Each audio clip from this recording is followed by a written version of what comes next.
Selamat datang di pembelajaran online. Pada kesempatan ini kita akan melanjutkan kuliah ekologi hutan, yaitu kita akan membahas tentang dampak gangguan hutan. Ini adalah materi yang akan kita bahas pada kesempatan ini, yaitu kita akan membahas yang pertama pengertian dampak, kemudian yang kedua membahas tentang sumber kerusakan atau sumber dampak, kemudian yang ketiga kita akan membahas tentang komponen ekosistem hutan yang terkena dampak.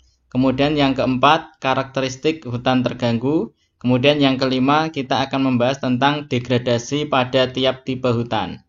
Yang pertama, kita akan membahas tentang pengertian dampak. Apa pengertian dampak itu? Jadi merupakan perubahan yang terjadi akibat suatu kegiatan. Kemudian dampak itu bisa berupa dampak positif maupun negatif, langsung atau tidak langsung, dan dampak itu saling terkait. Kemudian harus ada pembanding sebelum terjadi perubahan. Jadi inilah pengertian dampak secara umum. Misalnya di sini disebutkan perubahan yang terjadi sebagai akibat suatu kegiatan. Misalnya ada kegiatan perladangan di kawasan hutan. Maka di situ kita bisa melihat dengan adanya dibukanya perladangan di kawasan hutan itu, dampak atau akibatnya seperti apa? Atau adanya perubahan itu seperti apa? Apakah hutannya, tanamannya menjadi rusak atau justru tanamannya menjadi lebih terpelihara? Maka di situ kita bisa melihat, ada nggak perubahan yang terjadi akibat suatu kegiatan? Misalnya kegiatan perladangan berpindah yang dilakukan masyarakat di kawasan hutan itu. Menimbulkan perubahan nggak pada kawasan hutan? Kalau menimbulkan perubahan, maka perubahan itulah yang disebut sebagai dampak dari suatu kegiatan. Maka untuk dampak itu harus ada pembanding. Jadi harus ada pembanding sebelum terjadi perubahan. Jadi kalau kita mengukur dampak tentu akan ada pembandingnya. Yang pertama misalnya hutan tanpa ada perladangan oleh masyarakat. Kemudian yang kedua hutan dengan kondisi ada perladangan dengan masyarakat. Tentu dua hal ini bisa kita bandingkan. Jika ada perbedaan, mungkin yang dilakukan perladangan oleh masyarakat hutannya menjadi rusak, maka kerusakan itu disebut sebagai dampak dari kegiatan berladang berpindah yang dilakukan masyarakat di kawasan hutan tersebut. Selanjutnya, dampak itu juga berbicara tentang sebelum dan perkiraan setelah ada pembangunan. Jadi misalnya ada pembangunan perkebunan di lahan hutan, maka di situ kita bisa melihat sebelum ada pembangunan perkebunan di lahan hutan itu kondisi hutannya seperti apa. Kemudian kalau hutan tersebut dibangun perkebunan, perkiraan kondisi hutannya nanti bagaimana. Kemudian kondisi lingkungan yang diperkirakan ada tanpa adanya pembangunan dan yang diperkirakan ada setelah pembangunan. Jadi kita juga harus tahu misalnya ketika ada perkebunan dibangun di kawasan hutan, kita bisa melihat misalnya kondisi lingkungan di kawasan hutan yang belum ada perkebunan, kondisi lingkungannya bagaimana. Kemudian kita juga harus bisa memprediksi setelah dibangun perkebunan, maka kawasan hutan nanti kondisi lingkungannya berubah menjadi seperti apa. Kemudian ukuran, tipe, dan distribusi spasial dampak bervariasi tergantung jenis dan intensitas kegiatan.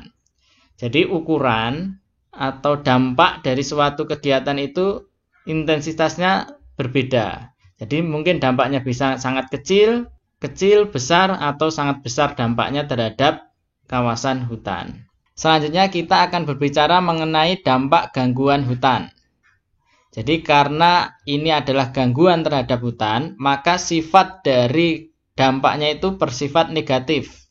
Jadi kita tidak berbicara tentang bersifat positif. Karena yang namanya gangguan hutan itu senantiasa seringkali bersifat negatif. Yang kedua, kita membahas tentang sumber kerusakan atau dampak. Yang pertama tadi kita telah membahas pengertian, selanjutnya kita akan membahas dari mana sih sumber kerusakan atau dampak itu. Jadi sumber kerusakan terhadap hutan itu ada 3. Bisa bersumber dari alam, kemudian manusia, kemudian yang ketiga bersumber dari manusia dan alam. Ini adalah sumber kerusakan yang berasal dari faktor alam. Misalnya karena api atau kebakaran yang terjadi karena proses alami, kemudian ada angin, kemudian ada gunung meletus, kemudian ada gempa bumi, kemudian ada tanah longsor, ada abrasi, ada gelombang laut, ada hama dan penyakit. Ini adalah sumber kerusakan terhadap kawasan hutan yang berasal dari alam. Ini contoh gunung berapi yang meletus di kawasan gunung berapi di Yogyakarta. Kita bisa melihat kawasan atau hutan di sini semuanya rusak.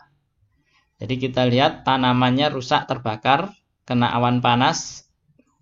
Ini adalah kerusakan yang timbul secara alami dari aktivitas gunung berapi yang meletus. Selanjutnya ini adalah dampak angin. Jadi karena angin itu bisa merusak kawasan hutan. Ini adalah tanaman yang rusak karena angin. Kemudian yang kedua, faktor atau sumber kerusakan yang kedua adalah faktor manusia. Yaitu misalnya terjadi penebangan atau pengangkutan. Baik penebangan itu legal, resmi, ataupun penebangan itu yang dilakukan secara ilegal atau tidak resmi. Semua kegiatan ini menimbulkan kerusakan terhadap kawasan hutan. Kemudian tekanan masyarakat sekitar dan kemiskinan di sekitar kawasan hutan itu juga memicu timbulnya kerusakan di dalam kawasan hutan. Misalnya nanti adanya tekanan masyarakat untuk membuat pemukiman terhadap kawasan hutan. Kemudian pengambilan kayu bakar. Kemudian perladangan di kawasan hutan. Kemudian nanti juga bisa menimbulkan kebakaran di kawasan hutan. Kemudian penebangan di kawasan hutan. Aktivitas ini bisa menjadi sumber kerusakan atau sumber dampak bagi kawasan hutan. Tentu tingkatan dampak itu berbeda-beda. Ada yang dampaknya sangat kecil, sedang, besar, ataupun sangat besar. Ini adalah sumber kerusakan yang berupa bekas tambang. Jadi tambang itu aktivitas yang dilakukan manusia sehingga dengan aktivitas ini menimbulkan kerusakan di kawasan hutan. Kemudian aktivitas manusia membuka perkebunan ini juga menimbulkan kerusakan di kawasan hutan. Selanjutnya, kebakaran terhadap kawasan hutan juga merupakan sumber dampak yang dilakukan oleh manusia sebagian besar. Jadi ini adalah informasi bahwa Indonesia langganan kebakaran hutan. Tahun 2015, satu tahun itu terbakar 2,6 juta hektar. Atau kalau kita menggambarkannya lebih mudah sekitar 565 kali luas kota Surakarta yang saat ini kita tinggali. Jadi ini adalah data area kebakaran hutan. Misalnya di tahun 2014 itu 44.000 hektar, tahun 2015 itu tertinggi 2,6 juta hektar. Ini tertinggi, kemudian tahun 2016 itu menurun 438.000 hektar, tahun 2017 menurun lagi menjadi 165.000 hektar, kemudian tahun 2018 naik menjadi 510.000 hektar, kemudian tahun 2019 turun menjadi 135.000 hektar. Ini adalah gambaran secara umum kebakaran yang terjadi di Indonesia. Jadi kebakaran ini menjadi sumber kerusakan terhadap kawasan hutan yang nanti akan menimbulkan dampak terhadap kawasan hutan. Jadi lebih dari 99% penyebab kebakaran hutan dan lahan gambut adalah akibat ulah manusia, baik yang sengaja melakukan pembakaran atau akibat kelalaian dalam menggunakan api. Hal ini didukung oleh kondisi-kondisi tertentu yang membuat rawan terjadinya kebakaran, seperti gejala El Nino, kondisi fisik gambut yang terdegradasi, dan rendahnya kondisi sosial ekonomi masyarakat. Penyebab kebakaran oleh manusia dapat dirinci sebagai berikut. Yang pertama, pembakaran vegetasi. Yang kedua, aktivitas dalam pemanfaatan sumber daya alam. Yang ketiga, penguasaan lahan.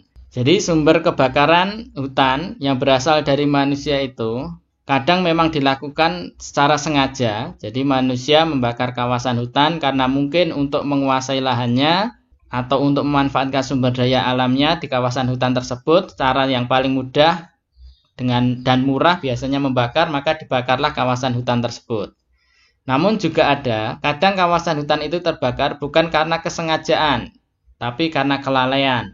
Misalnya, petani memiliki lahan pribadi yang berdekatan dengan kawasan hutan. Sehingga ketika petani membersihkan lahan pribadinya, lahan bertaninya dengan cara dibakar, karena petaninya lalai sehingga kebakaran itu merembet dari kawasan pertanian milik petani merembet ke kawasan hutan, sehingga hutannya pun terbakar. Selanjutnya, sumber kerusakan atau dampak yang ketiga adalah faktor manusia dan alam. Misalnya karena kerusakan ozon, karena manusia, kenaikan gas-gas rumah kaca, permukaan laut meningkat, pergeseran biogeografi atau vegetasi, banjir. Jadi ini adalah faktor manusia dan alam ikut berperan dalam hal kerusakan terhadap kawasan hutan. Kemudian intensitas dampak dan akibat yang ditimbulkan tidak sama, rendah hingga sangat tinggi. Selanjutnya, sumber dampak dan akibat yang ditimbulkan berkaitan dan tidak bisa dibatasi oleh ruang dan waktu. Ini adalah contoh banjir.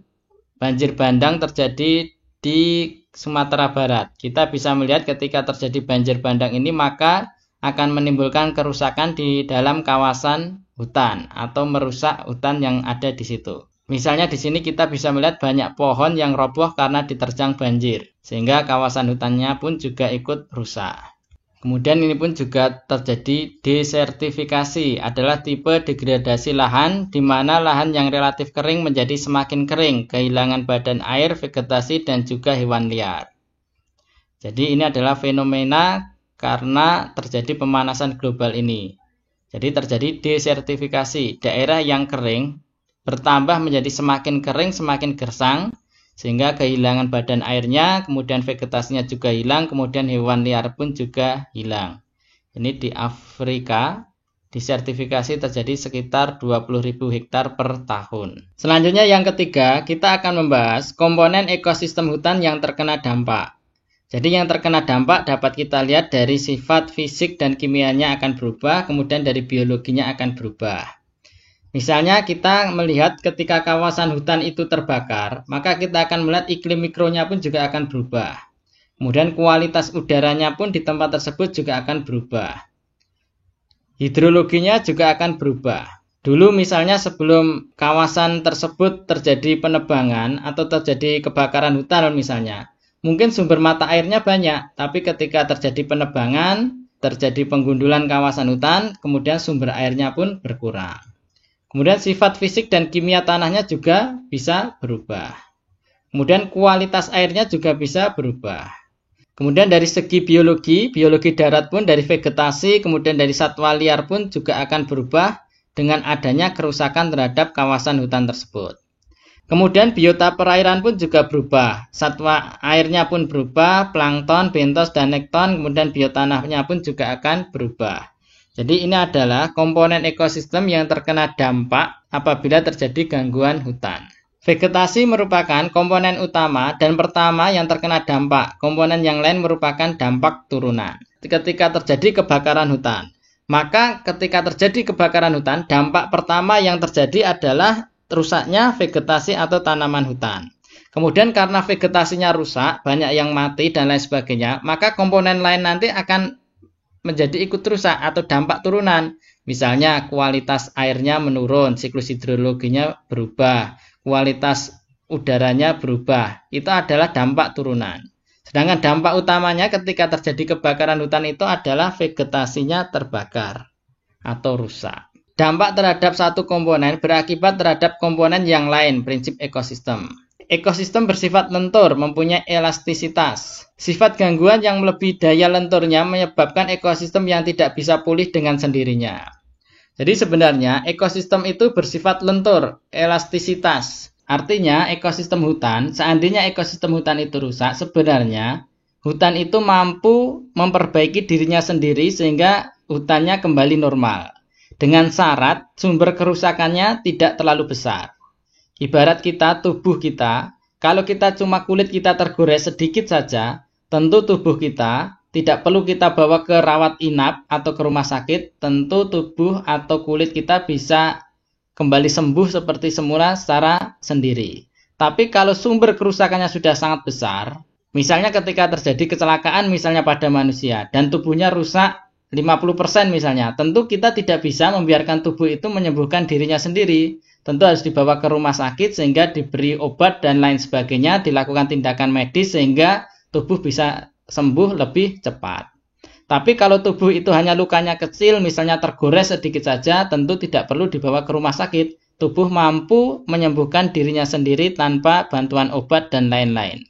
Demikian pula kawasan hutan, kalau kerusakannya itu cuma kecil, tentu hutan bisa menyembuhkan dirinya sendiri. Misalnya kalau hanya berladang berpindah skala kecil yang dilakukan oleh orang kampung, tentu itu masih bisa hutan nanti kembali normal. Atau hanya karena rusak karena angin, tentu hutan akan mudah kembali secara sendiri, memperbaiki dirinya sendiri kan, kembali menjadi hutan yang normal kembali. Tapi kalau kerusakannya itu sudah sangat besar, misalnya terjadi kebakaran yang besar sehingga habis semua tanamannya, tentu hutan tidak akan bisa pulih secara sendiri. Harus ada bantuan dari manusia untuk mengembalikan ekosistem hutan yang rusak.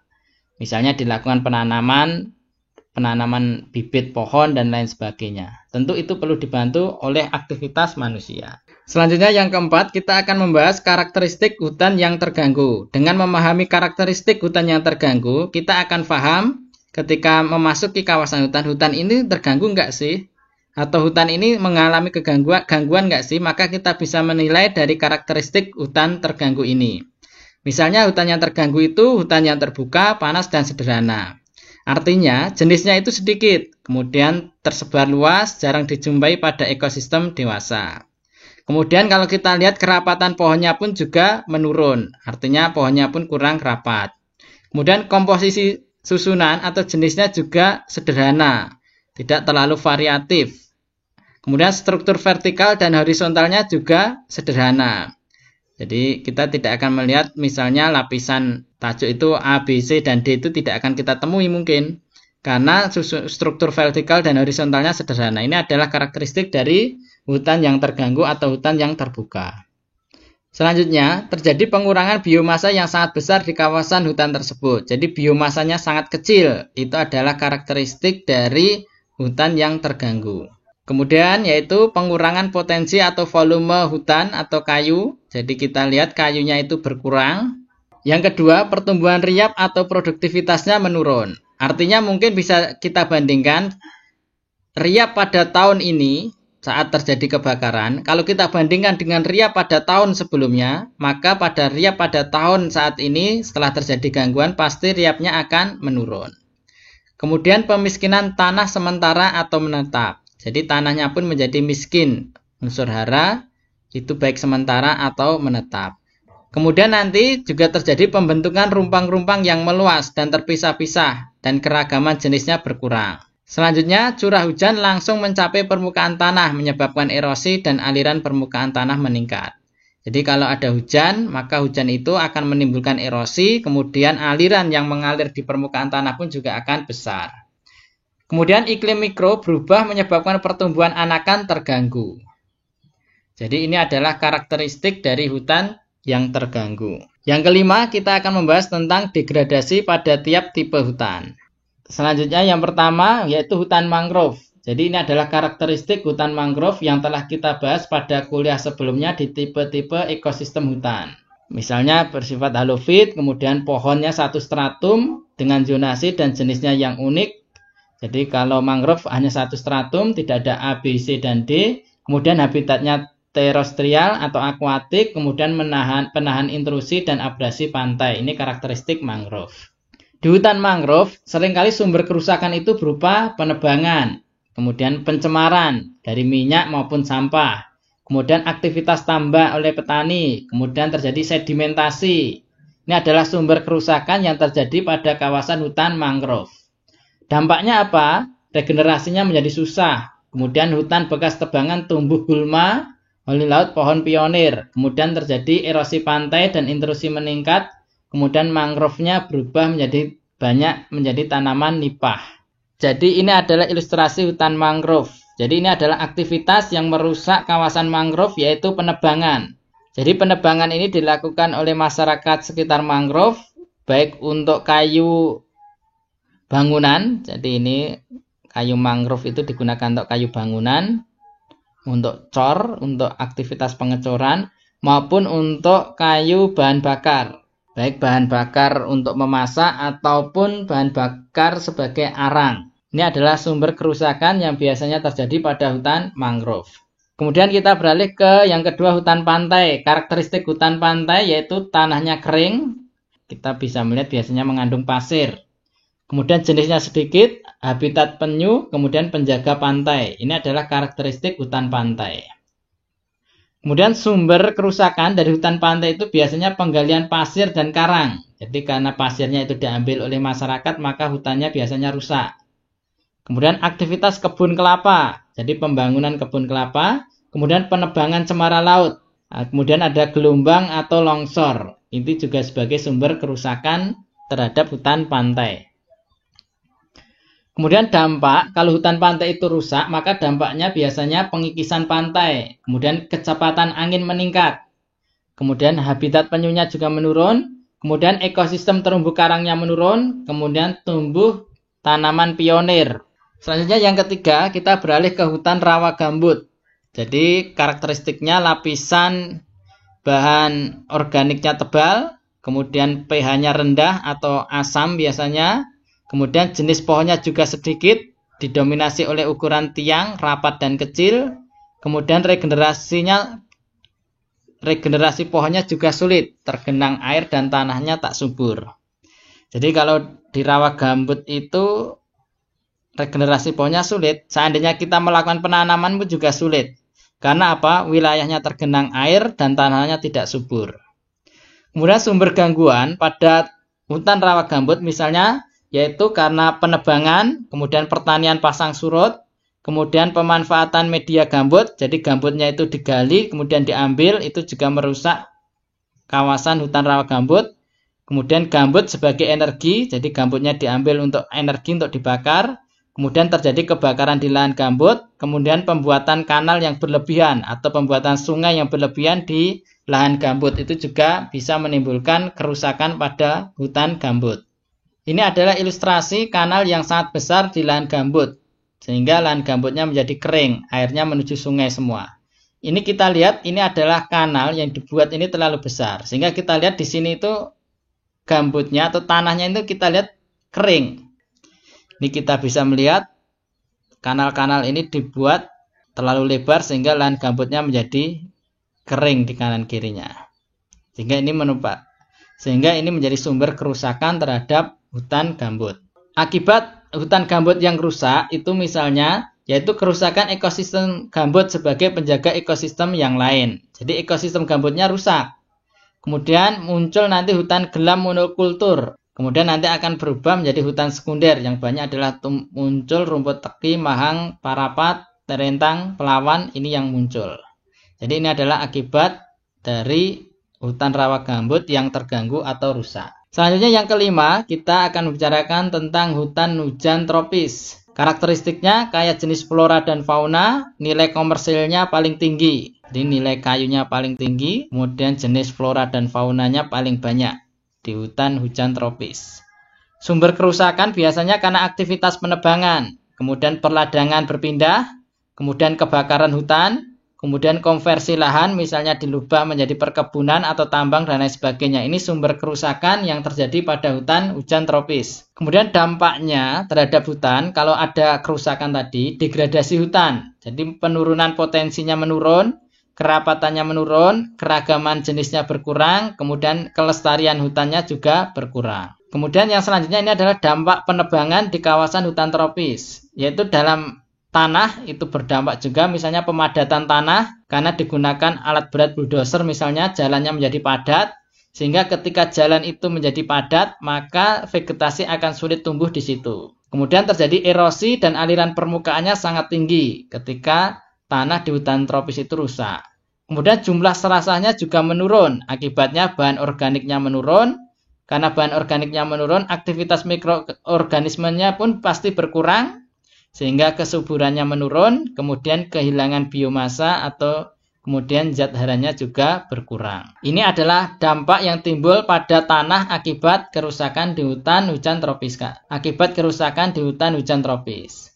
Kemudian hidrologi, siklus airnya pun, misalnya sedimentasi akan terjadi atau akan terjadi pendangkalan.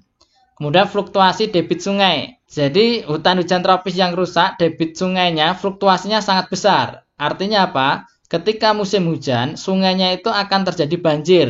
Alirannya sangat besar. Sebaliknya, ketika musim kemarau, sungai itu bisa jadi mati airnya. Sehingga fluktuasinya disebut sangat besar debitnya. Dibandingkan musim kemarau dengan musim hujan. Kemudian nanti akan terjadi banjir.